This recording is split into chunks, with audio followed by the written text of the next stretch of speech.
Good morning, peeps. Jenny Clouston here, and I still have not had my nails done, so they're absolutely awful. So I'm going to try and not let you see them. Anyway, let me start today. I have had quite a few people messaging me and emailing me and asking me questions. So what I thought I'd do is, instead of just replying because it's tedious and in an email or message form, I just thought I'd address quite a few questions today. Now, a disclaimer here: I am not saying that the way I do things and the needles that I use are the only way and I'm correct and nobody else is. You know what? It's just what I have found over the decades of me stitching and teaching, what works for me. And so this is what I do. And one of the things that I have a motto, and it's keep it simple. This is actually a little hoop I made for my daughter using a doily. She's an overthinker, unlike me, and I keep it simple. I keep it simple, firstly, in regards to my needles. I just find it, I would find it so frustrating to have 50 million needles in a giant needle case and have to fossick through these needles to find the right one. So for me, I only use 3 kinds of needles, and as I've said before, I am a needle snob, and the brand of needle I love to use is a Bowen. It just feels so nice in my hands, and I just love it. And also, I only use 3 types of needles for nearly all of my work, besides hand quilting and also when I'm hand piecing. And that's not to say English paper piecing and hand piecing a quilt are 2 totally different things, okay? But generally, these are the only needles that I use. A chenille number 22, you have to use that needle for silk ribbon embroidery, but I use it for wool embroidery. I use it for metallic threads. I use it for, it's a very short fat needle, so it's very fat. So it makes a nice big hole in your fabric, so all the delicate threads can just glide through without getting their knickers in a twist, Then the milliner's number 3 or 1, that is what I use to baste my papers, my English paper pieces. And also for all my embroidery, when I'm doing bullion knots or cast on or whatever, I use a number 3 or 1. And then also a milliner's number 9, and that takes care of most of my beading. And also this is what I use to join my English paper piecing shapes together. So that's a milliner's number 9. Some people do use the 11. That's fine, it's very fine, but I find that this works well for me. And just remember, when you're doing English paper piecing, that the finer the needle, the more your stitches are going to bury down. Okay, so those are my needles. The other thing that I've gone through my water soluble pen, and as I said, I'm going to repeat this. This is the one I know comes out, and all I do is I have a little jar of water and a cotton bud, and I just use the cotton bud and the water to remove the water soluble pen as quickly as I can. Other than that, I use a Bowen white chalk marker. The other colors in the Bowen chalk markers do not come out of your work. Just that, please. The white does, but not the other colors. Okay, so that takes care of that. Now, another person asked me, let me just go through my English paper piecing, because remember I was speaking about Thread Heaven. It's a little thread conditioner, and that just helps me because I use 2 strands of Rasant thread, RASANT. I only use 2 colors for all my English paper piecing. It's a green and a cream. Okay. And also what I use Thread Heaven for is when I am working with metallic threads. I just slide the metallic threads through this, and it just settles those prickly little fibers. Okay, so that's that. So those are my needles done. Somebody else asked me about what kind of fabrics that I use. So I use many different types of fabrics. loosely woven linens, which I then stabilize twice, don't I, with a non-woven stabilizer first, and in this case I've put a Pellon on the back. So what has happened to this piece of fabric is that it is still lovely and soft because it's a very loosely woven linen.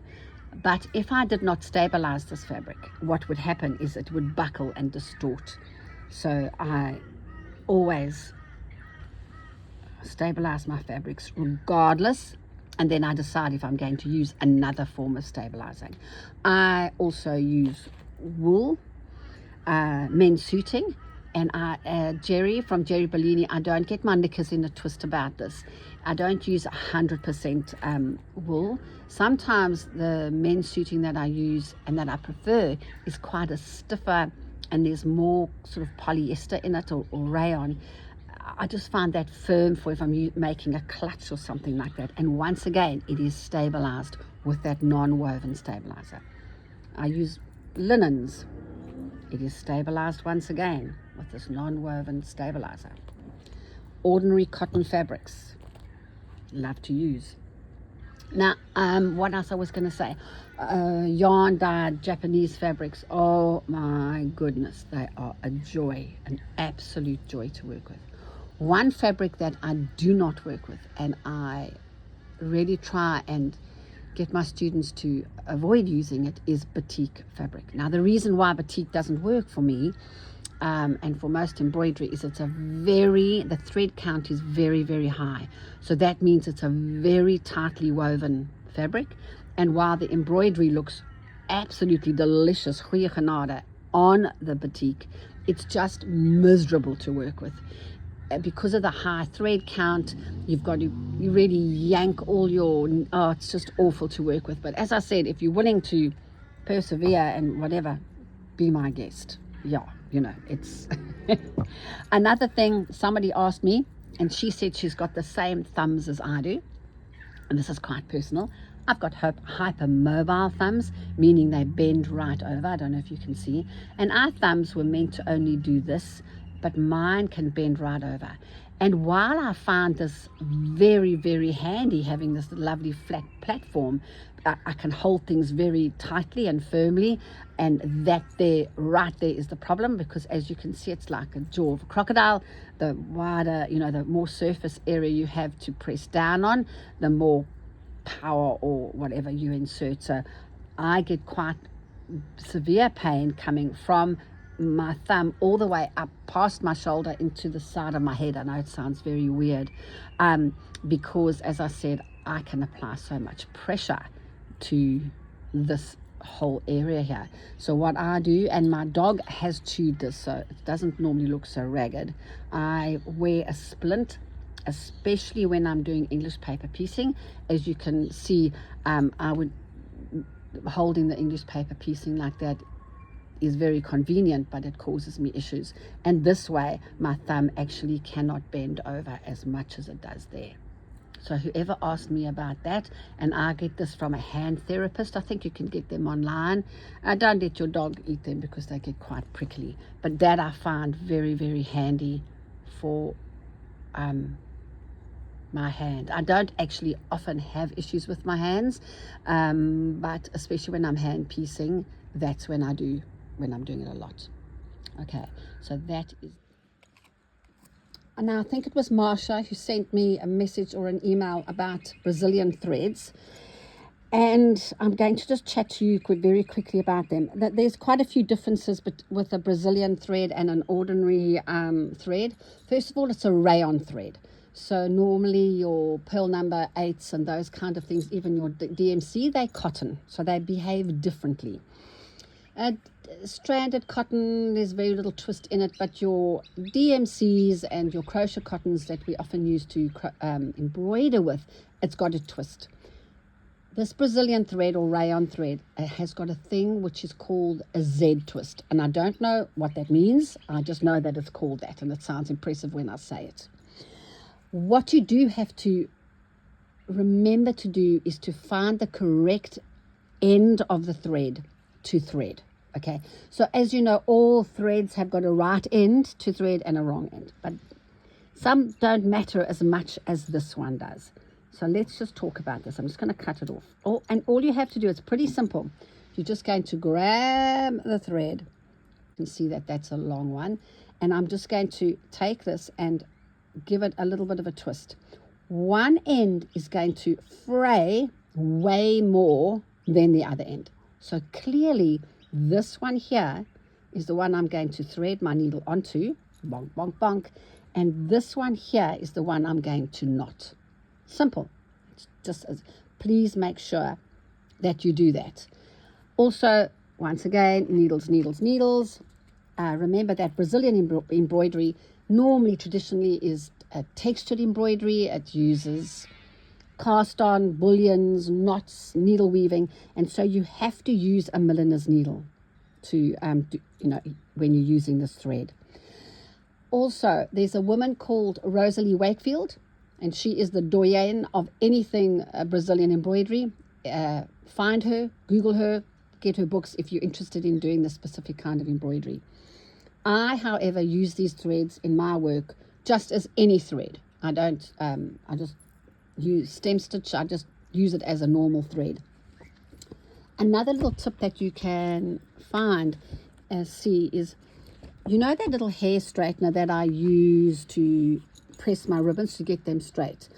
Always run these rayon threads through your hair straightener. That just settles, Brazilian, this rayon is a bit springy and it like pops off your work a little bit, which I actually don't like. So what I do is I just run my hair straightener over this thread and it just settles the fibers and it makes it way more, easier to use.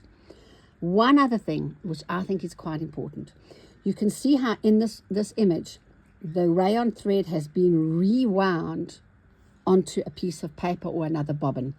Please do not do that. That is incorrect. These threads are stored in a particular way in these kind of plastic sleeves. You need to keep them stored like this. So I try not to be a teaching video. I just want my videos to just be me stitching and whatever in my garden. So there's going to be millions of people that you can find on YouTube. Google it, find out how to use the storage system, because it's a must for these threads. So other than that, enjoy them, give them a press, find the right end to thread and one to knot, and then you can see I have just simply used them as I would do an ordinary thread. I don't treat them any differently, but I do use the right needle. Now, Priscilla, talking about that, I think I addressed your question at the beginning when I was talking about needles and English paper piecing. So this is the needle that I use to baste or tack. It's a number 3 milliner's. And then very importantly, this needle here is a very fine needle to sew my English paper pieces together. Fine needle and then a thick needle. So there you go. That's all I can tell you about Brazilian threads. Rosalie Wakefield is the woman to look for. One more thing before I go. Marguerite from, look how much work and detail is in this. Wow. Anyway, as I said, this YouTube video, I've sort of got to know people from across the world, and Marguerite, I'm sure that's how you pronounce her name. She always sends me lovely emails and photographs, and this is, she says it's complete, and I think it is. Is that a little date there? I wonder what that is. Look at that. Anyway, so there you go. Remember to keep it simple, peeps. And with that, it's me. I'm done for the day. Bye for now.